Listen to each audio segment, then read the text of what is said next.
जी। हमारा जो टॉपिक है डज गॉड एग्जिस्ट, मैं इस पे इतने एकेडमिक तैयारी करके आया था, मुझे था कि मैंने सोचा था कि कई सारे मैं आर्ग्यूमेंट्स दूंगा, लेकिन वक्त की भी किल्लत और जावेद साहब बार बार इधर उधर चले जा रहे थे तो उसको भी थोड़ा एंटरटेन करना पड़ गया।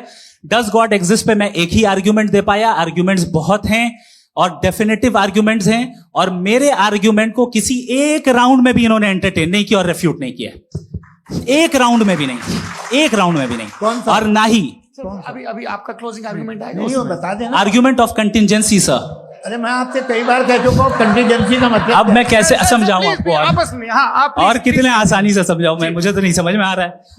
आप अपनी आर्ग्यूमेंट ऑफ कंटीजेंसी उर्दू में बोल सकते हैं। हाँ, आप अपनी बात पूरी कर लें जी, आखिरी 4 मिनट। दूसरी चीज, just a minute please ma'am, can I talk? दूसरी चीज ये है कि आपने एक तो इसका जवाब नहीं दिया, दूसरा आपने गॉड के ना होने पर कोई डेफिनेटिव आर्ग्यूमेंट नहीं दिया, सिर्फ मजहब पे बात कर रहे हैं आप। मजहब तो आज हमारा टॉपिक ही नहीं था, आज तो हमारा टॉपिक हो, आप मजहब से ले लेकर आईएस तक चले गए। भाई हमारा क्या ताल्लुक है उससे? We condemn them. और उसका गॉड से क्या ताल्लुक है? अगर कोई गलत काम कर रहा है, किसी ने किसी को कत्ल किया, किसी ने किसी का रेप किया, उसको सजा मिलनी चाहिए। और आपके पास कोई भी rational strong foundation of morality नहीं है। आपने कहा कि मेजॉरिटी तय करेगी सोसाइटी की, वो सही होगा। मैंने कहा हिटलर को, फिर आप सही कहेंगे नहीं नहीं नहीं नहीं, प्लैनेट की सोसाइटी की मेजॉरिटी तय करेगी। तो प्लैनेट की मेजॉरिटी गॉड की एग्जिस्टेंस को मानती है, आप कह रहे हैं ये रिलीजियस है। तो यानी आपके पास कोई स्ट्रॉन्ग फाउंडेशन नहीं है ऑब्जेक्टिव मोरालिटी का। ऑब्जेक्टिव मोरालिटी का अगर कोई फाउंडेशन है तो वो सिर्फ गॉड है, गॉड है, गॉड है। थैंक यू जी। ये मुफ्ती शमाइल नदवी साहब का क्लोजिंग आर्ग्यूमेंट था। अब हमारे पास जी, मैं जी ये बड़ा अच्छा है कि दोनों लोगों को मॉडरेटर से शिकायत भी और बोल रहे भाई हमारी शाबाशी भी तो करते चलो। अब मेरी बात जी, आपके पास जावेद अख्तर साहब 5 मिनट का वक्त है, ये आपका क्लोजिंग आर्ग्यूमेंट है, टाइम रीसेट कर दे जी। देखिए, बहुत सारी बातें हैं। गॉड का डेफिनेशन दुनिया के किसी भी रिलीजन में है कि वो ओमनीपोटेंट है, वो ओमनीप्रेजेंट है, he is just, he is kind, he loves you and so on. मैं जब दुनिया देखता हूँ तो मुझे कोई ऐसा सुप्रीम पावर यहाँ दिखाई नहीं देती है जो इंसान की बहबूदी के लिए कुछ कर रही हो, कमजोर को बचा रही हो, मदद कर रही हो, जालिम को पीछे हटा रही हो। मैं नहीं देखा, तारीख में नहीं। एक तो अगर है और ये देख रहा है तमाशा, तो उसका होना न होना बराबर है। दोयम ये कि ये जो है, जब आप ये कहते हैं कि कायनात जिसकी कंटीजेंसी है, मैं देखिए वो लफ्ज इस्तेमाल किया मैं, तो ये कैसे हो सकती है भाई? और फौरन आप सरेंडर कर देते हैं कि जाहिर है कि इसका बनाने वाला तो इससे 10,000 गुना ज्यादा कॉम्प्लिकेटेड होगा, उस पर आपके होने पे कोई इतराज नहीं है। उसे वो टाइमलेस है, वो पहले से था, टाइम तो बहुत बाद में आया। ये सब आप मानने को तैयार है जिसका आपके पास कोई सबूत नहीं, आपके पास कोई रीजन नहीं। आपकी तारीख क्या है मजहबों की, बिलीफ की, जो खुदाओं का बिलीफ है, ये कॉन्स्टेंटली गलत साबित होता रहा है। मतलब आप कहें कि अरिस्टोटल के जमाने में तो सब जाहिल थे, वो भी इतने ही यकीन से खुदा पे यकीन रखते थे, जो अब नहीं रहा, ये भी नहीं रहेगा। आप लिख लीजिए, और इसके आसार आपको दुनिया में दिखाई देना शुरू हो चुके हैं। ये बहस क्या आज से 100 साल पहले इस तरह हो सकती थी? यहां तक तो आपको हम ले आए हैं। तो सर अरे इनको मदद की जरूरत नहीं भाई, ये सेल्फ सफिशिएंट आदमी है, आप क्यों इनकी मदद कर रहे हैं? Sir please.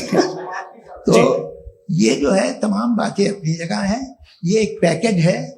आप अकेले, कोई आदमी ऐसा नहीं जो सिर्फ गॉड को मानता हो, उसके साथ बहुत पैराफर्नेलिया आता है, अलग अलग पैराफर्नेलिया आते हैं। They are only, they have always created chaos in the society.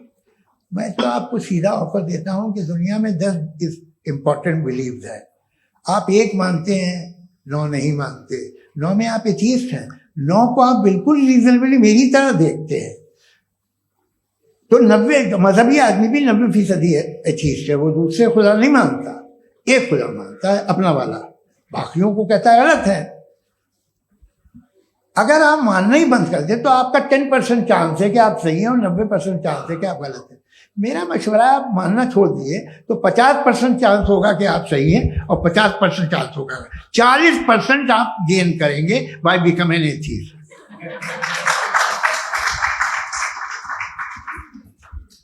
ये एक फरसूदा ख्याल है, ये खत्म हो रहा है। हो सकता है मेरी जिंदगी में ना हो, लेकिन ये हो जाएगा। जो बातें ये इनको आप मेटाफिजिकल ये वो ऐसे रिस्पेक्टेबल टर्म दे दिए, ये तो उन लोग के हैं जिन्हें ना फिजिक्स मालूम थी ना मेटा मालूम था, ये उन्होंने आपको दिए हैं।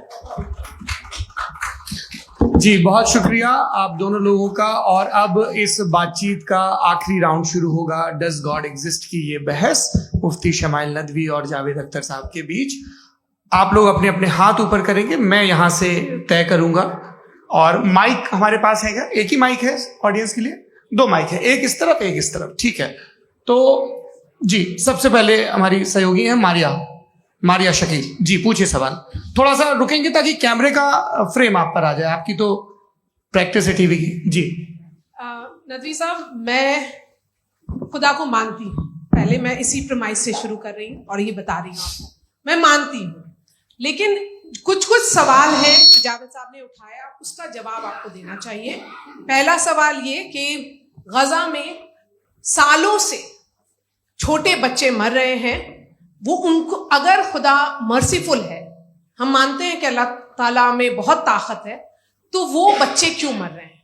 दूसरी बात ये कि अगर कंटिजेंसी की जो आप बात करते हैं, पूरे मुस्लिम ममालिक मिल करके भी उन गजा के बच्चों को क्यों नहीं बचा पा रहे हैं? क्योंकि अगर वो चाहते, क्योंकि अल्लाह ताला उन पर हुकूमत करते हैं, सब पर हुकूमत करते हैं, तो वो उनको क्यों नहीं बचा? जी थैंक यू वेरी मच।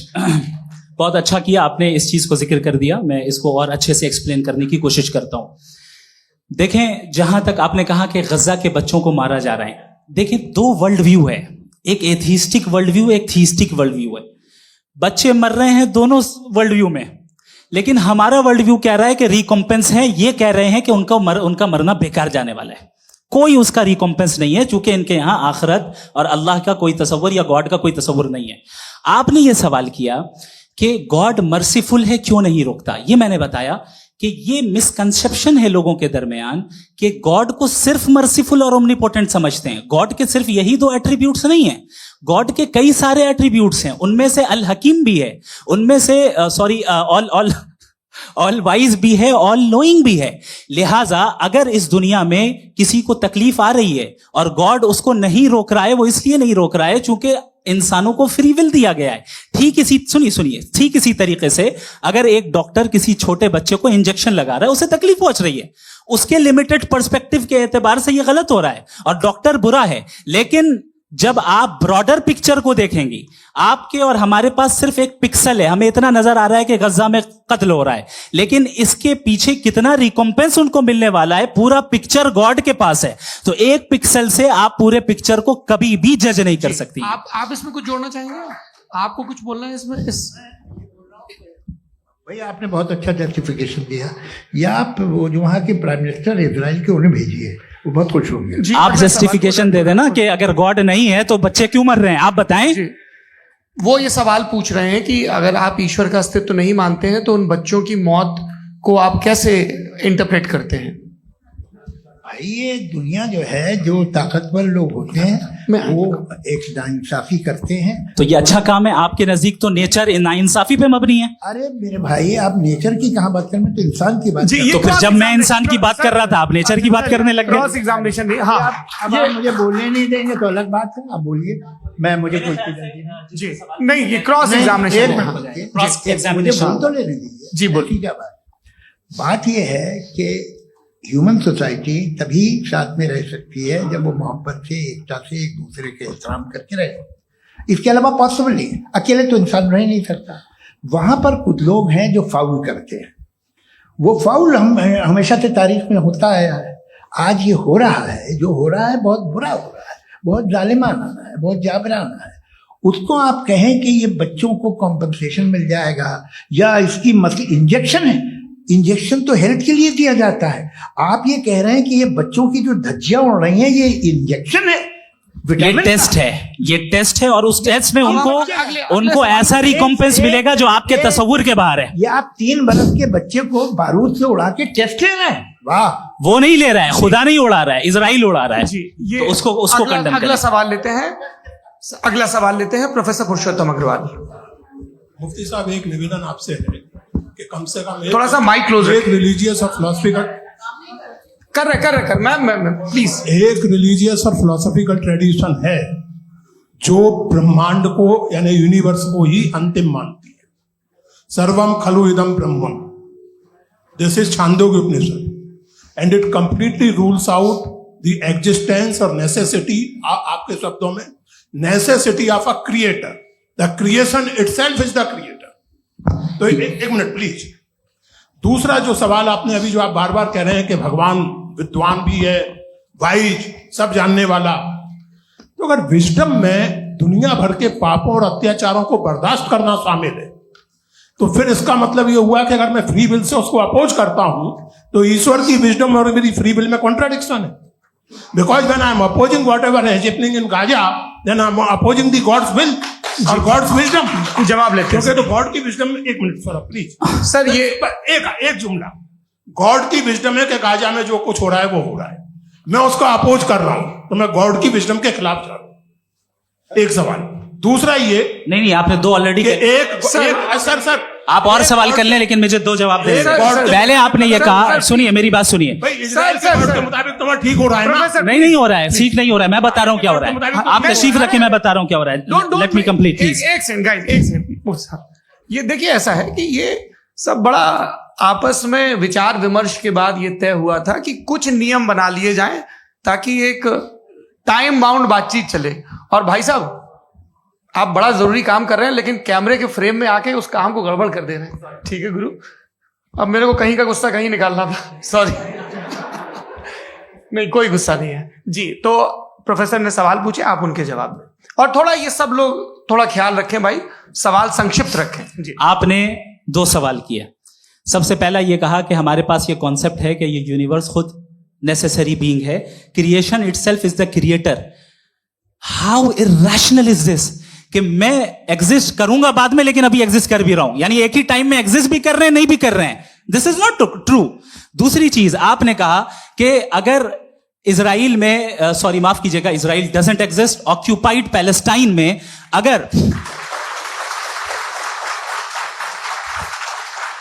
अगर ऑक्यूपाइड पैलेस्टाइन में बच्चों को मारा जा रहा है फ्री विल की वजह से और गॉड नहीं रोक रहा, ये कॉन्ट्रडिक्शन है। ये बताइए कि एक एग्जाम में एक बच्चा गलत आंसर लिख रहा है, सुनिए, एग्जामिनर चाहे तो रोक सकता है, क्यों नहीं रोक रहा है? ये कॉन्ट्रडिक्शन है, ये कॉन्ट्रडिक्शन नहीं है। माइक नहीं सर, ये आपस में जी। ये क्या आपका सवाल? माइक दीजिए। फ्री विल दिया गया है टेस्ट के लिए, अकाउंटेबिलिटी के लिए। अगर फ्री विल नहीं होता तो आप कहते हैं हमें रोबोट बना दिया गया। नॉट मिसरिप्रेजेंट माय पोजीशन, आपकी जो भी पोजीशन, मैं अपनी फ्री विल के नाते, अपने ह्यूमन विजडम के नाते गाजा में हो रही अत्याचार का विरोध करता हूं। बिल्कुल करना चाहिए। के हिसाब से मैं गॉड की विजडम का विरोध कर रहा हूं? बिल्कुल नहीं, समाज हो रहा है गॉड की, बिल्कुल भी नहीं, बिल्कुल भी नहीं। उसका वहां पर गाजा में कत्ल होना ये इंसानों के गलत इस्तेमाल का नतीजा है, फ्री विल के इस्तेमाल का नतीजा है। गॉड इसका हुक्म नहीं देता, उससे रोकता है। यही तो मसला है ना, आपके लिए कॉन्सेप्ट क्लियर? नहीं भाई, आपने तो बताया था इंजेक्शन लगाने से बच्चे को तकलीफ होती है, ये इंजेक्शन लगा। सर आप ऐसे रेटोरिक स्टेटमेंट दे तब तो कोई मसला नहीं समझते रहेंगे। This is a rhetoric statement, this is not a logical argument sir. I am sorry. आखिरी 30 मिनट बड़े मुश्किल होने वाले हैं जी। मुफ्ती साहब आगे बैठे हैं, इनको माइक दीजिए। हाँ तरुण, माइक आप अपने पास रखिए, आपको कैमरे का फ्रेम पता है जी। सबसे पहले दोनों को मुबारकबाद। एक सर अपना आप नाम बता दें। आप अमेरिका में शिकागो में रहते हैं, इतना मुझे याद है। बताया आप, यासिर नदीम अलवाजदी मेरा नाम है। जावेद सर, आपसे क्वेश्चन है इन्फिनिट रिग्रेस के ताल्लुक से। एक हाइपोथेटिकल सिनेरियो है, मसलन अगर आप सर माइक थोड़ा सा प्लीज क्लोज रखिए जी। अगर आप शायर इसलिए हैं कि आपके कोई उस्ताद शायर थे, और वो इसलिए शायर थे कि उनके कोई उस्ताद शायर थे, और इसी तरीके से हम माजी में पीछे चलते चलते चले जाएं और कहीं ना रुके, तो माफ कीजिएगा आप कभी शायर नहीं हो सकते। लेकिन आप शायर हैं, आपका शायर एग्जिस्ट करता है, इसका मतलब यह है कि आप कहीं ना कहीं रुके हैं। तो मेरा सवाल यह है कि क्या आप इन्फिनिट रिग्रेस ऑफ कॉजेस को लॉजिकल फैलेसी मानते हैं या नहीं मानते? हाँ या ना? मैं इन्हें लॉजिकल फैलेसी नहीं मानता हूँ, लेकिन मेरा प्रॉब्लम यह है कि जब मैं नहीं मानता हूँ तो I continue with this logic जो फैलेसी नहीं हो। आप एक जगह रुक जाते हैं जाके, आप कहते हैं ये गेंद कैसे बनी, ये जजीरा कैसे बना, ये समंदर कैसे बना, ये जमीन कैसे बनी, और अचानक गॉड पे जाके आपको ब्रेक लग जाता है। एक बार आप सवाल नहीं करते कि भाई इनको बनाने वाला तो इनसे भी कॉम्प्लिकेटेड होगा, वो कैसे बना, उसके बारे में आपने इत्मीनान कर लिया वो हमेशा से। तो अगर आप उसे हमेशा से मानते हैं तो फिर ये मान लीजिए कि कायनात हमेशा से, क्या तकलीफ फिर हम वजूद में नहीं आते, जी है? हम मौजूद नहीं। अच्छा सर क्यों नहीं होता? मैं बताऊं प्लीज जैसे मैंने मिसाल दी आपके शेर, आपका शेर कभी वजूद में ना आता अगर शायर इसी तरह चलते रहता हमेशा। जी माइक मेरे ख्याल से एक सेकंड। इन्फिनिट रिग्रेस का कॉन्सेप्ट क्लियर नहीं हो जी। पाया, ऐसे रहने दें, लेट्स मूव ऑन। ठीक है, हाँ थोड़ा सा मॉडरेटर का भी ख्याल रखें। नहीं नहीं आपने तो रखा है, आपने रखा है। यहाँ पे गौहर रजा साहब हैं, वो भी एक सवाल पूछना चाहते हैं। माइक यार नीचे से ऑन कर दिए नीचे। पहले तो ये कह दूं कि मैं उन बच्चों से शर्मिंदा हूं जिनको गजा में कत्ल किया गया, क्योंकि हमारे होते हुए कत्ल किया गया। लेकिन उससे ज्यादा शर्मिंदगी इस बात से हुई कि मुझे लगा कि मुफ्ती साहब उसको जस्टिफाई कर रहे हैं। बिल्कुल भी नहीं, आप बहुत ही गलत मुझे बात लगा मैं गलत हो सकता हूं। बिल्कुल गलत मैं है। सवाल पूछ रहा हूं, सवाल मैं देखिए, सवाल अगर पूछ रहा हूं। एक मैं जावेद भाई गौर से साहब, एक डिसएग्री गौर करता साहब, हूं। एक सेकंड देखिए, अगर देखिए ऐसा एक सेकंड आप सर वेट अरे आप कुछ मेरे पहले मुझे अपनी बात कह लेने दीजिए। अगर ऑडियंस तय करेगी तो फिर मॉडरेटर का मतलब नहीं। मेरा आप सबसे ये कहना है, ये बहस दो लोगों के बीच में है, एक तरफ मुफ्ती साहब, एक तरफ जावेद साहब। पिछले 1.5 घंटे से ये लोग अपने अपने तर्क रख रहे हैं। आपकी इनसे इत्तेफाकी हो सकती है, ना इत्तेफाकी हो सकती है। मेरे उस्ताद मुझे सिखा गए हैं कि मुखामुखम में असहमति की गुंजाइश बची रहनी चाहिए। अगर मैं आपकी बहुत इज्जत करता हूं गौहर साहब, आपने जो कमाल की किताबें लिखी साइंटिफिक टेम्परामेंट, लेकिन मेरी ये गुजारिश है आप सबसे कि यदि आप इन लोगों ने जो बोला उन पर टिप्पणियां करेंगे तो ना वक्त की पाबंदी रहेगी ना वो अनुशासन। आप सवाल पूछ लें, उस सवाल में जो बात आ जाए वो आ जाए। मैं जावेद साहब से डिसएग्री करता हूं, इसलिए जावेद साहब से सवाल पूछ रहा हूं। आपका सवाल जावेद अख्तर साहब से। और सवाल यह है मेरा कि जावेद साहब ने कई बार लॉजिक का इस्तेमाल किया कि साइंस में लॉजिक है और रिलीजन में लॉजिक नहीं है। मेरा ख्याल यह है कि रिलीजन में भी लॉजिक है, लेकिन उस लॉजिक की बेसिस यह है कि आप रुक जाते हैं, जिसका जिक्र जावेद साहब ने बार बार किया, यानी खुदा के तसव्वुर पे आते हुए, गॉड के तसव्वुर पे आते हुए रुक जाते हैं। और इसमें सवाल पूछना मतलब फॉरबिडन होता है। सवाल यह है कि क्या जावेद साहब इससे अग्री करते हैं कि साइंस की लॉजिक अलग है और रिलीजन की लॉजिक अलग है? बताइए सर। देखिए 3 चीजें हैं, साइंस है, एक है मंतिक है, इस्तिदलाल है, और एक जो है कुछ भी नहीं है, फेथ है, अकीदा है। मैं अकीदे की लॉजिक का कायल नहीं हूं। मुझे आप इस्तिदलाल से, लॉजिक से, रीजन से समझाइए, मैं मानने को तैयार हूं, मेरा क्या नुकसान होगा। लेकिन ये कि अकीदे पे मैं नहीं जा सकता हूं। अकीदे का मतलब है कि तुम ये मान लो, सवाल ना करो, ये नहीं। आप सारी बातें करके, बड़ी साइंटिफिक बातें करके एक जगह जाके खुदा के वजूद पे रुक जाते हैं, सरेंडर कर देते हैं। मैं सरेंडर करने को तैयार नहीं। That's all. जी, ये आगे सर बैठे हुए हैं, इनको माइक दीजिए। भाई वो आप पूछना चाह रहे थे ना भाई? हाँ नहीं मैं ये जी, आपका नाम? आसिम इफ्तिखार। आसिम जी, पूछिए। सर जावेद सर से सवाल है कि आपने माइक थोड़ा करीब है। अपने क्लोजिंग स्टेटमेंट में ये बात कही थी कि मजहब का जो फ्यूचर है वो ज़्यादा दिन नहीं जाने वाला है, लेकिन मैं देख पा रहा हूँ कि जो ऑक्सफोर्ड यूनिवर्सिटी की एक स्टडी है 2011 में हुई है, जिसके 50 एकेडमिशियंस ने इसको अंजाम दिया था, उसमें वो ये कहते हैं कि जो फेथ इन गॉड है वो इनबिल्ट है ह्यूमन नेचर के अंदर, जिसको हम कहते हैं फितरत के अंदर शामिल है वो। और वो ये कहते हैं कि अगर कोई ये समझता है कि मजहब को वो ख़त्म कर देगा तो ये उसकी गलत फहमी है। तो आप इसके बारे में, इस स्टडीज़ के बारे में क्या कहते हैं? ठीक है, मैं उनसे एग्री नहीं करता हूँ। वो कौन से प्रोफेसर होंगे, ऐसा उनके क्या पास डेटा है, इन्होंने डेटा के बेस होगा। डेटा क्या हो सकता है? फ्यूचर का डेटा तो नहीं हो सकता ना उनके पास। प्रेजेंट का डेटा हो सकता है। डेटा आपने सुना 100 साल पहले का बाद का डेटा, मैंने तो नहीं सुना आज तक। तो आज उनकी ये राय है और हो भी रहा है, ठीक है। दुनिया में तरह तरह की राय है लोग, लेकिन मैं समझता हूँ कि वक्त के साथ इंसान ज़्यादा से ज़्यादा रीजनेबल और लॉजिकल होता जा रहा है। आज आप देखिए वेस्टर्न यूरोप में क्या परसेंटेज है नॉन बिलीवर्स की, बहुत हाई। वहाँ चर्च खाली पड़े होते हैं। तो अल्टीमेटली तो इंसान कोई ऐसी बात बहुत अरसे तक नहीं मान सकेगा, चाहे गलत या सही, जो उससे उसके दिमाग को, उसके जहन को, उसकी लॉजिक को अपील न करे। वो कह रहे हैं तो ऑक्सफोर्ड के होंगे तो कैम्ब्रिज के होंगे, मुझे क्या लेना देना। उनका डेटा मुस्तकबिल का नहीं हो सकता है। जी दीपक, हाँ पूछिए। मैं आऊंगा अभी, पीछे की साइड भी आऊंगा, माइक वहीं भेजूंगा 2-3 साल के लिए। जी जावेद साहब, आपसे सवाल है। नमस्ते। अरे भाई सर, अगर आप ही लोग को तय करना है तो फिर 200 लोग तय कर लेंगे। नहीं sir, please don't do this sir. Everybody has a right sir, but we can only take selected questions. No sir, अरे ये यंग लोग भी हैं तो इनकी ये अब उतने यंग, भाई आप यंग हैं कि नहीं हैं? वो कह रहे हैं वो भी यंग हैं साहब, आप उनकी नौजवानी पर दावा उनको ही करने थे। हाँ मुफ्ती साहब आप यंग, हाँ पूछिए। अरे भैया सर, मेरा सवाल ये है। कुछ इनसे भी तो पूछो। जी नहीं, बस आपसे एक सवाल है। जैसे थीस्टों के पास अपने जो ईश्वर को मानते हैं, उनके पास अपने सोशल गेट टुगेदर्स हैं। 5 रोजा क्रिसमस आने वाला है, होली है, दिवाली है, ईद है। एथिस्ट क्या ऑफर कर रहे हैं? मतलब मैं इनकी दुकान से बुरमा आना चाहता हूं उस तरफ, पर मैं अट्रैक्ट नहीं हो पा रहा हूं। मैं सोशल गेट टुगेदर्स क्या है आपके पास? वो ये कह रहे हैं कि जो धार्मिक लोग हैं, अलग अलग धर्म के लोग, उनके उत्सव त्योहार कॉन्ग्रेगेशन बहुत हैं। अब आपको मैं एक सुनाता हूँ, यहाँ हिस्टोरियन भी बैठे हैं। मृदुला जी आप बताइएगा सही है क्या? ये एक कॉन्स्टेंटाइन, एक ग्रीक रोमन बादशाह था जो क्रिश्चियनिटी आने के 400 साल बाद उसने डिसाइड किया कि मैं क्रिश्चियन हो जाऊंगा, मेरी पूरी स्टेट कैंसिल हो जाएगी। उस जमाने में ऐसे ही होता था, राजा जो धर्म इख्तियार करता था वो जनता भी कर लेती थी। इसलिए कि वो हो गया था बैंकक्रप्ट, और उसे जो मेडिटेरियन कोस्ट के रिच क्रिश्चियन वो थे मर्चेंट, तो उससे पैसा चाहिए था। तो उसने कहा यार क्रिश्चियन हो जाओ। तो उसने अपने वजीर से कहा कि भाई ये हिस्ट्री है कि अब हम लोग क्रिश्चियन हो जाते हैं।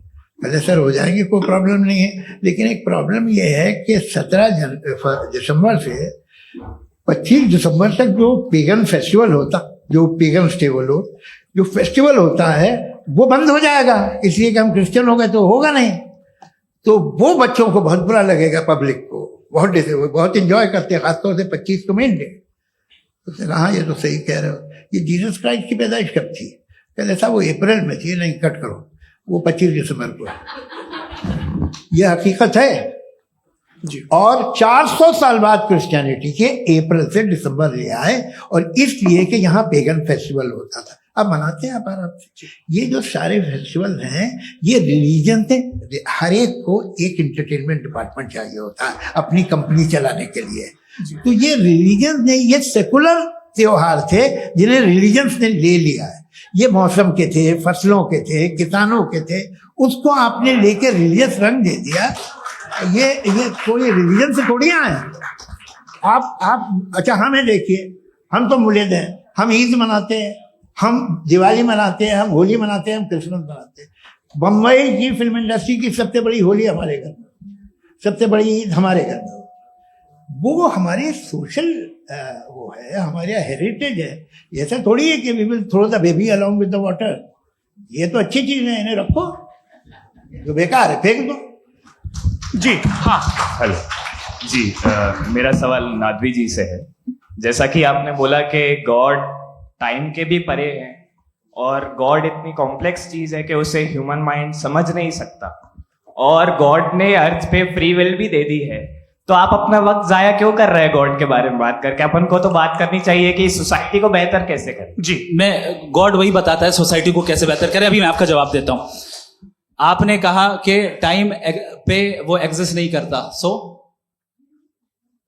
मेरा सवाल ये है कि जैसा आपने बोला कि गॉड बहुत ही कॉम्प्लेक्स चीज है। मैंने कहा ही नहीं कि कॉम्प्लेक्स है, तो आपके अल्फाज है।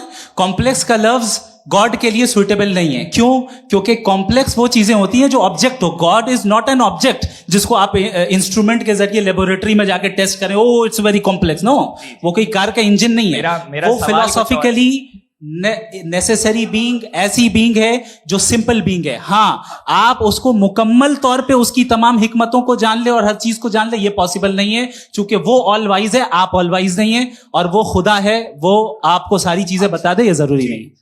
मेरा सवाल ये नहीं था, मेरा सवाल ये था कि जब गॉड इतना परे है इस दुनिया से कि उसने अर्थ पे फ्री विल भी दी है, हम सब ह्यूमंस की फ्री विल है, और जो सोसाइटी में हो रहा है वो अपन लोग डिसाइड करेंगे, तो अपन लोग डिसाइड नहीं करेंगे ना, अपन लोग डिसाइड नहीं करेंगे। गॉड जो है, गॉड ने वो उसकी जात, उसकी एग्जिस्टेंस टाइम एंड स्पेस से परे है, लेकिन वो हमारा टेस्ट ले रहा है और उसी गॉड ने हमें बताया कि तुम्हें क्या करना है क्या नहीं करना है, तो जाहिर है उस गॉड की बात सुनेंगे ना हम। वो पीछे एक चश्मा लगाए जो मैम खड़ी हैं, उनको दीजिए। हाँ, आप जी जी बिल्कुल आएंगे। देखिए मैं कोशिश कर रहा हूं सब तरफ जाने की। हाँ, उनको दीजिए माइक जी।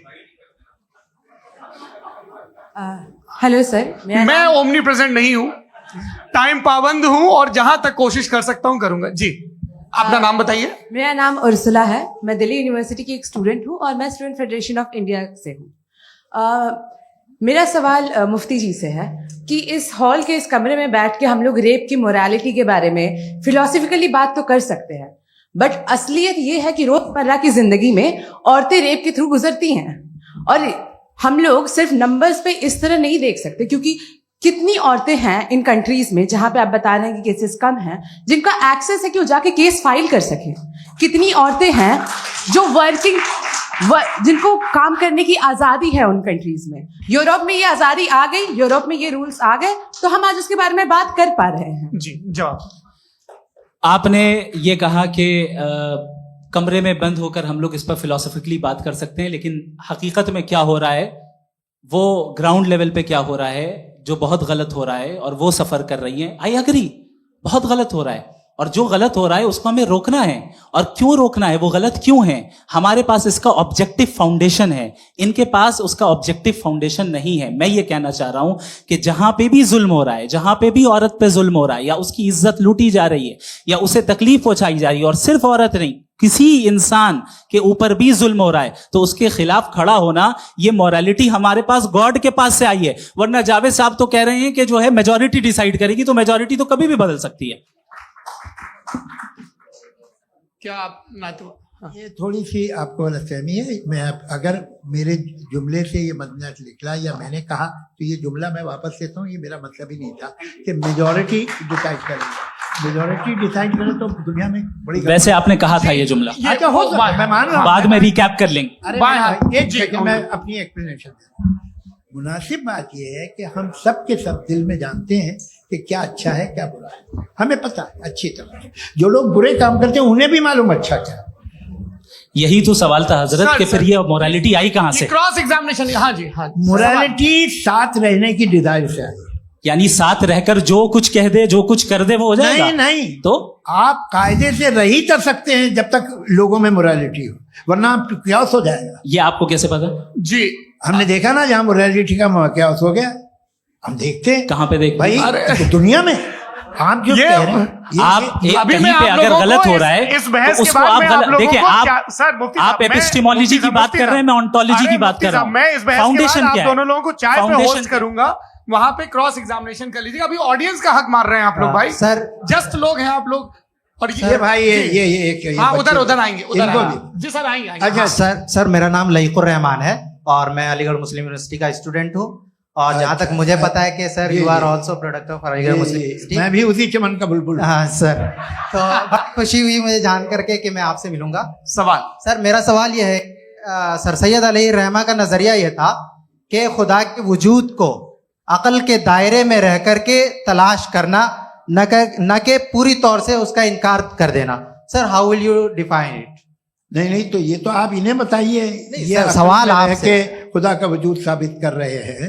नहीं तो सर, आपने इनकार कर रखा है, इस वजह से मेरा क्वेश्चन। उन्होंने यही सर से एक सेकंड, सर सैयद ने यही कहा ना कि अकल से आप खुदा के वजूद को साबित नहीं कर सकते, यही कहा ना भाई। वो उन्होंने कहा कर सकते हैं और वो कर दिया गया आज। हाँ, वो फोन दो। तलाश करना या साबित करना अक्ल से नहीं सर होता। सर अरे सवाल तो सुन लीजिए जी। अक्ल से नहीं हो सकता है, यही कहा ना आपने। अक्ल से हो सकता है। अरे वो यही कह रहे हैं भाई, आप बता रहे हो सकता है, वो तो कुछ और।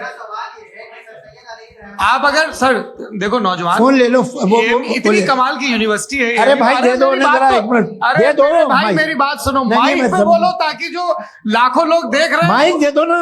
अरे देंगे ना माइक, तुम ठहरो तो। हाँ सर, मेरा सवाल ये था कि सर सैयद अलैहि रहमा का एक नजरिया था अपना कि खुदा का जो वजूद है उसको अकल के दायरे में रह करके तलाश करना है, न कि पूरे तौर से इनकार कर देना है। ये उनका कॉन्सेप्ट था। लेकिन मेरा सवाल ये है कि आप इसको कैसे डिफाइन करते हैं, एक्सप्लेन कैसे करेंगे, मैं आपसे जानना चाहता हूँ, क्योंकि you are the product of Aligarh Muslim University. मुझे अकल के दायरे में रख के मैंने बहुत तलाश की, मुझे मिला नहीं। हाँ ये इधर वो चश्मा लगाए जो, हाँ उनको दे दिया। जी जी फटाफट पूछिए, 5 मिनट है, 5 मिनट में खत्म हो रहा है। हाँ अस्सलाम वालेकुम मुफ्ती साहब। एंड मेरा सवाल जावेद अख्तर साहब से। क्या नाम है आपका? अरे भैया मुझे पूछ रहे हो। फैज पूछिए फैज साहब। तो मेरा सवाल ये है कि अभी जो एथियस्ट है वो problem of evil argument use कर रहे हैं अगेंस्ट मुस्लिम्स, राइट? कि इस दुनिया में इतना सारा इविल है और अगेंस्ट मुस्लिम तो यहाँ अगेंस्ट थियस्ट। हाँ थोड़ा सा करेक्ट कर लीजिए भाई, पूरी मशक्कत इसी बात की थी कि किसी एक मजहब पे बात न टिके।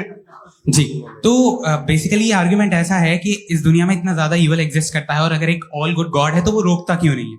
लेकिन इस सवाल में एक हिडन अजम्पशन ये है कि इस दुनिया में इविल एग्जिस्ट करता है। अब एथियस्ट ये कैसे ऑन्टोलॉजिकली प्रूव कर सकते हैं कि इस दुनिया में इविल एग्जिस्ट करता है? मैं आपको बताता हूँ, थोड़ा सा समझा। नहीं सर हम लोग इनको सुनने आए। नहीं please don't do that. I want to explain ontology. नहीं हम समझ गए सर, इनको अब जवाब देने दीजिए। अच्छा सवाल पूछ लो। मैं अभी तक क्या था वो मैं थोड़ा सा ऐड ऑन कर लेता हूँ। तुम गुरु, तो हम जब इसका राउंड 13 करेंगे ना तब तुमको स्टेज पे बिठाएंगे।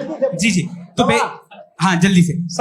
तो देखिए एथियज्म के हिसाब से सब कुछ रैंडमली बन गया है, सब कुछ एटम्स और मॉलिक्यूल्स है। एक पत्थर में और मुझ में सिर्फ इतना फर्क है कि हम लोग एटम्स और मॉलिक्यूल्स का अलग अलग रीअरेंजमेंट है। अब एक पत्थर को कोई इंसान तलवार से 2 टुकड़ों में काट दे या मुझे, according to atheism it is same. There is no evil and good according to atheism.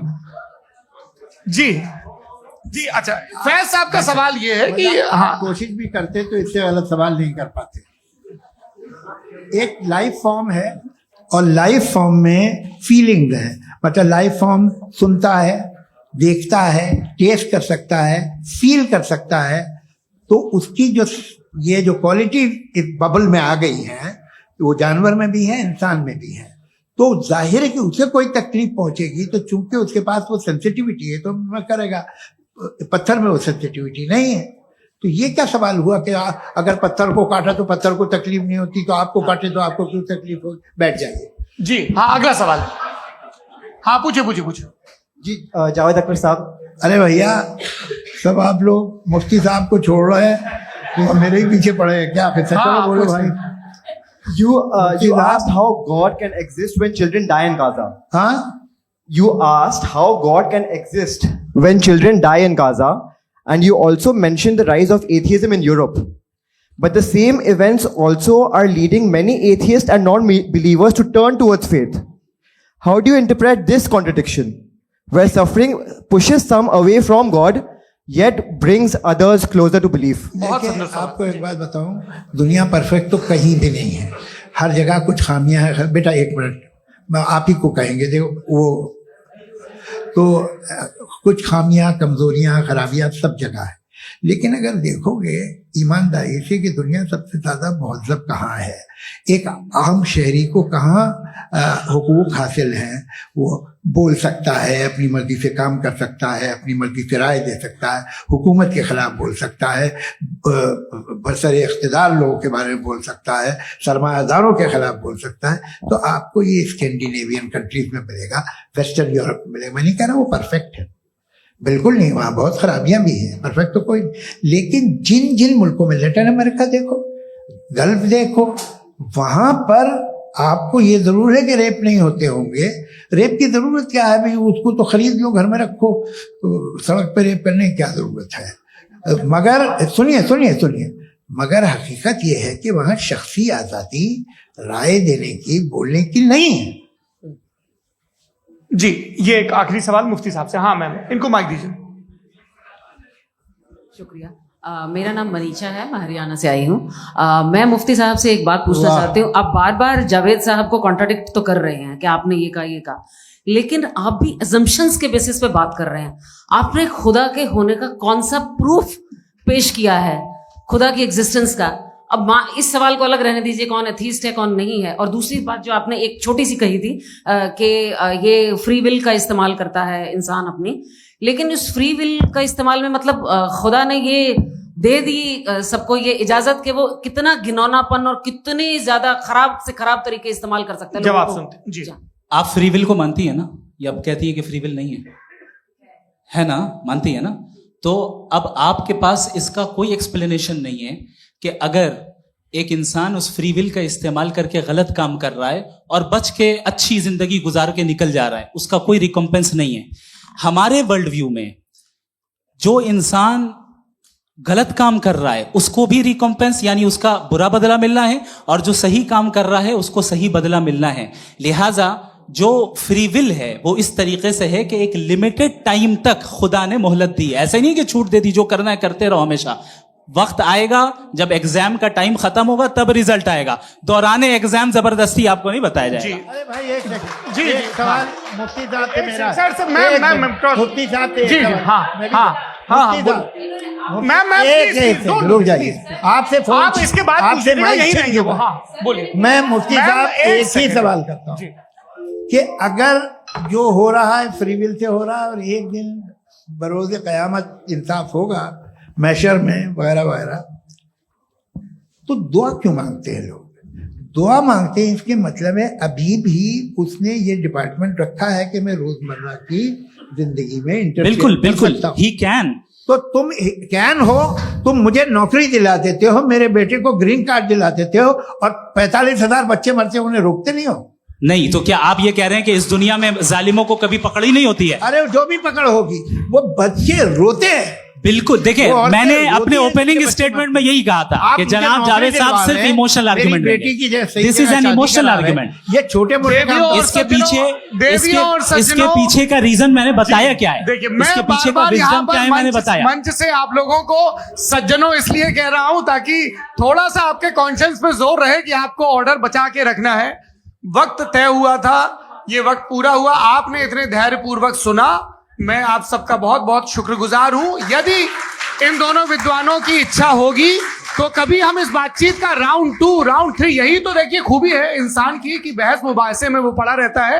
आप लोगों ने बड़े धैर्य का परिचय दिया, बहुत बहुत शुक्रिया। इसी के साथ ये बातचीत यहाँ पे आप समाप्त लोग को होती है। मैं एक बात बता दूं, ये सारी बहस हो गई, अब मुफ्ती साहब और बड़े मुफ्ती साहब इन साथ के साथ मैं खाना खाने वाला हूँ।